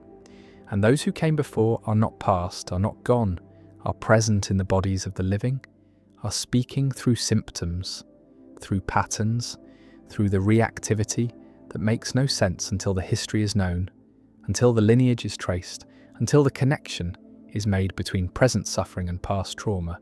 And the connection is not always visible, is not always traceable, because the transmission is not direct, is not conscious, is happening at levels below awareness, in the biology, in the epigenetics, in the ways that genes are regulated, and regulation is the mechanism, is how the environment gets under the skin, how experience becomes biology, how trauma writes itself into the code, not by changing the sequence but by changing the expression, by adding methyl groups to the DNA, by modifying histones, by altering the accessibility of genes to the transcription machinery. And these alterations are reversible in principle, are not mutations, are not permanent changes to the sequence, but in practice they are stable, are persisting, are passed to daughter cells when cells divide, are sometimes passed to offspring when gametes form, and the passing is the inheritance, is the way that trauma becomes. Transgenerational becomes a legacy that spans lifetimes, that spans centuries, that connects descendants to ancestors they never met, whose names they do not know, whose suffering they do not remember, but nonetheless carry in their bodies, in their stress responses, in their vulnerabilities, and the vulnerabilities are real, are biological, are making descendants more sensitive to stress, more reactive to threat, more likely to develop PTSD, more likely to suffer from anxiety, from depression, from the disorders that cluster in families, not just because of genes, but because of the regulatory changes that genes undergo in response to trauma. And the response is adaptive in the moment, is helping the organism survive, but becomes maladaptive when transmitted. When the environment no longer matches the adaptations, when the descendants are living in safety, but their bodies are prepared for war, and the war is historical, is not present, but the preparation persists, is the mismatch that creates suffering, that makes normal life difficult, that makes challenges overwhelming, that produces symptoms that seem excessive, that are judged by others as weakness, as overreaction, as personal failing, when really they are the inheritance, are the biological legacy of trauma that was not chosen, was not earned, was simply received, was transmitted through mechanisms that the descendants did not control and usually do not understand. And the understanding is what begins healing, is what makes intervention possible, is what allows the cycle to be recognized as cycle, as pattern, as something that is not inevitable, is not destiny, is not the way things have to be, but is the way things have been, is the history, is the accumulation of pain across generations, and the accumulation can be interrupted, can be metabolized, can be processed in ways that prevent further transmission. And the prevention is not easy, is not simple, is requiring that the inherited trauma be made conscious, be brought into awareness, be given language, be placed in context, be understood, not as personal failing, but as historical wound, as the legacy of violence, of oppression, of collective trauma that was inflicted on communities, on peoples, on entire lineages. And the lineages carry forward the marks, carry forward the biological memory, carry forward the heightened reactivity, the altered stress responses, the vulnerabilities that are not weaknesses but are adaptations, are the ways that organisms prepared themselves and their descendants for survival in hostile conditions. And the conditions have changed, but the preparations remain in the epigenetics, in the gene expression patterns, in the methylation marks that persist across cell divisions, across lifetimes, across generations. And the generations are connected not just by culture, not just by story, not just by memory, but by biology, by the physical inheritance of trauma's effects. And the effects are measurable, are detectable, are visible in studies of Holocaust survivors and their children, in studies of famine survivors and their grandchildren, in studies of enslaved peoples and their descendants. And the descendants show the marks, show the alterations, show the biological signatures of trauma they never directly experienced. And the indirect experience is the mechanism, is the transmission through mother's stress during pregnancy, through father's sperm at conception, through the intrauterine environment, through the early years when the nervous system is being wired, when the stress response systems are being calibrated, when the organism is learning what kind of world it has been born into. And the learning is not cognitive, is not conscious, is happening at the level of physiology, is setting the baseline, is establishing the patterns that will persist. And the persistence is the problem, is the reason why trauma is transgenerational, is why the effects extend beyond the traumatized generation to those who come after, who inherit not just the memory, but the biology, not just the story, but the structure, not just the narrative, but the nervous system that was shaped by suffering.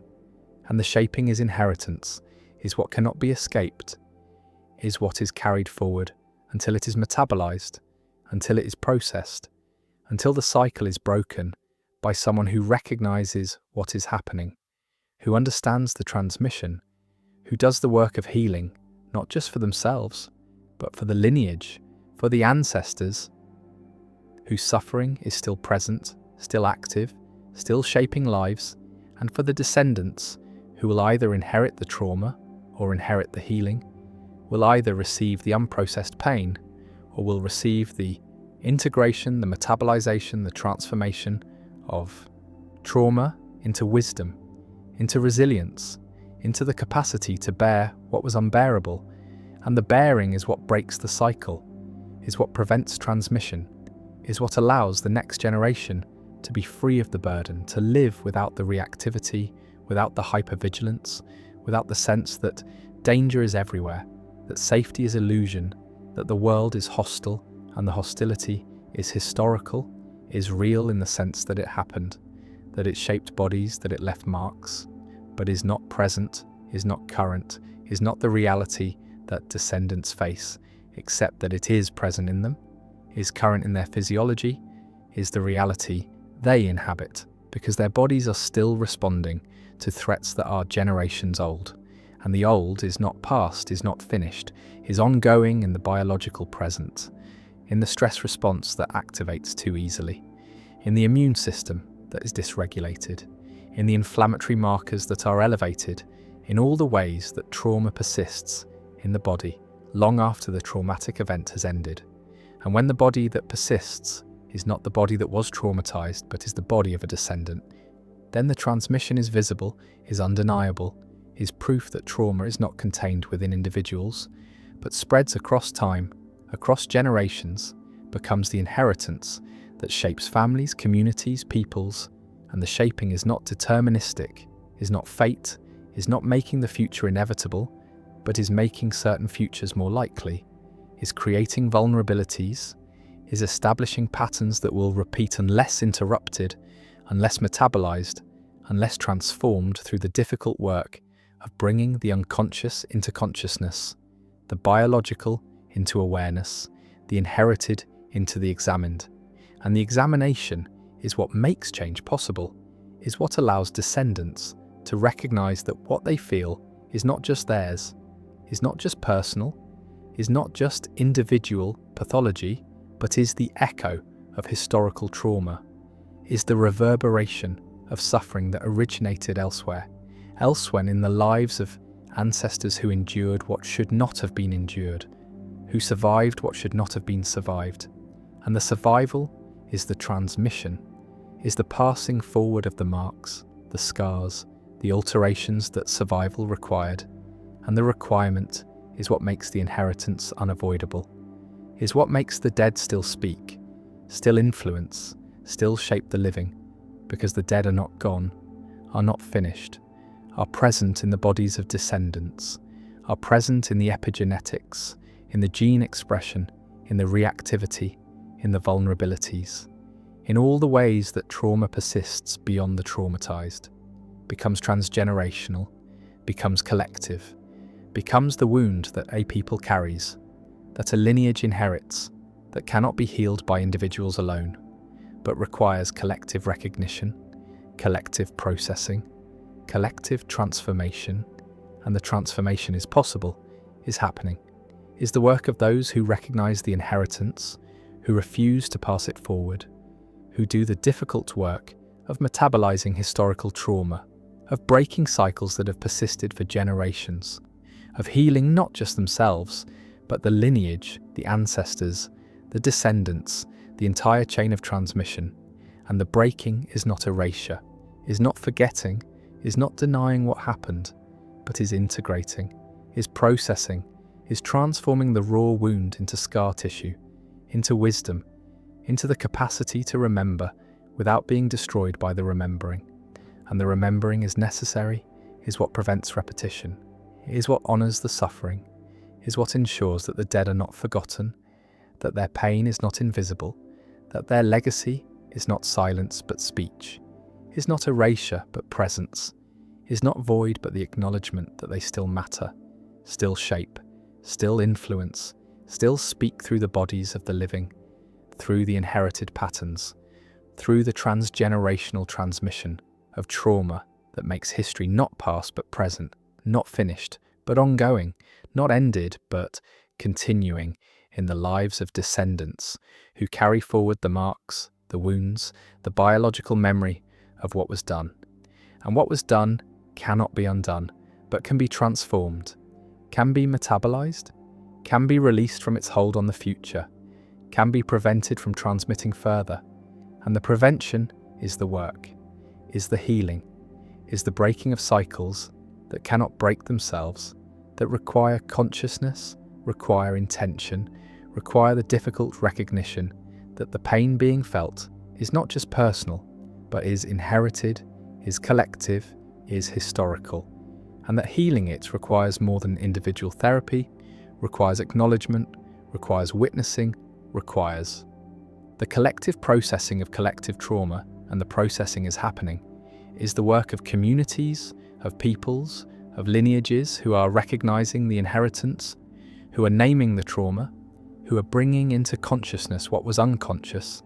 into language what was biological, into the examined what was automatic. And the examination is what allows transformation, what allows the cycle to end, what allows descendants to live without the burden, to inherit not trauma but resilience, not wound but wisdom, not pain but the capacity to bear pain without being destroyed by it. And the bearing is what breaks the cycle, is what ends the transmission, is what allows the dead finally to rest, to stop speaking through symptoms, through suffering, through the bodies of the living, and to become instead memory, story, history, the acknowledged past that shapes but does not determine, that influences but does not control, that matters but does not trap. And the trap is what trauma creates, is the cycle that repeats, is the inheritance that persists until it is seen, until it is named, until it is brought into the light where it can be examined, can be understood,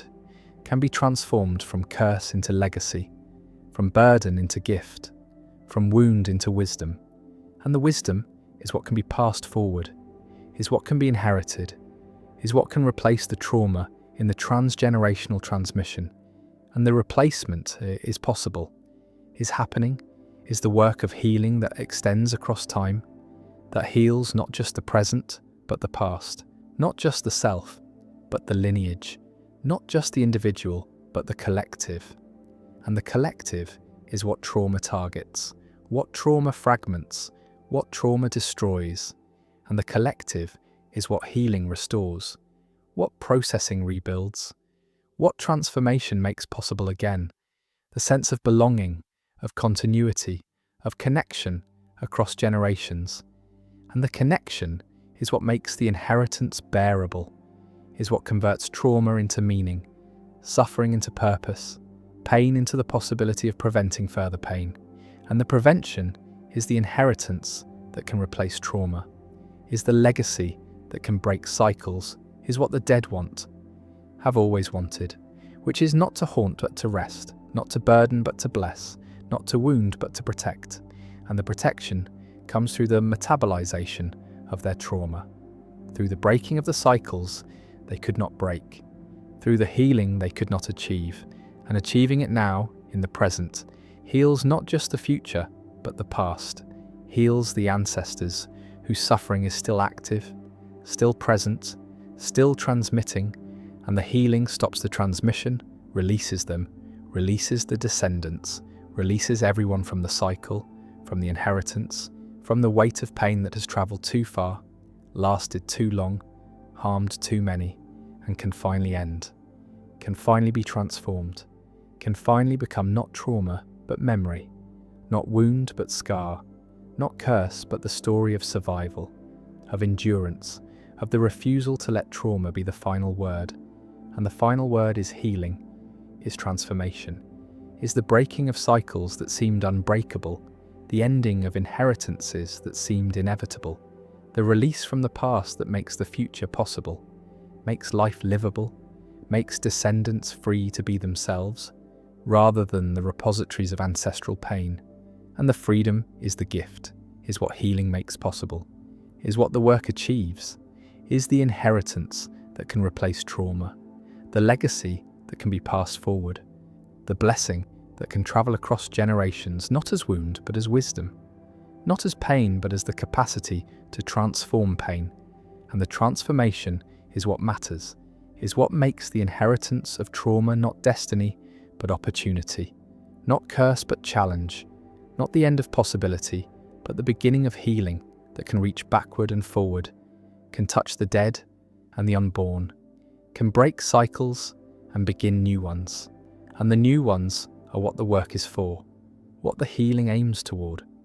what makes the difficult metabolization of inherited trauma worth doing, because it frees not just the self, but the lineage, not just the present, but the past and future.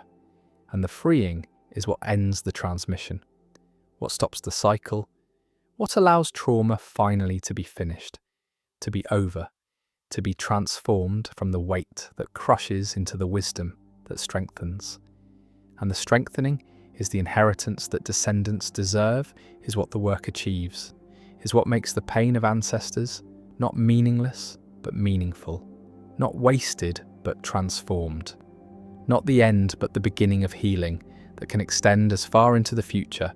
as trauma extended into the present.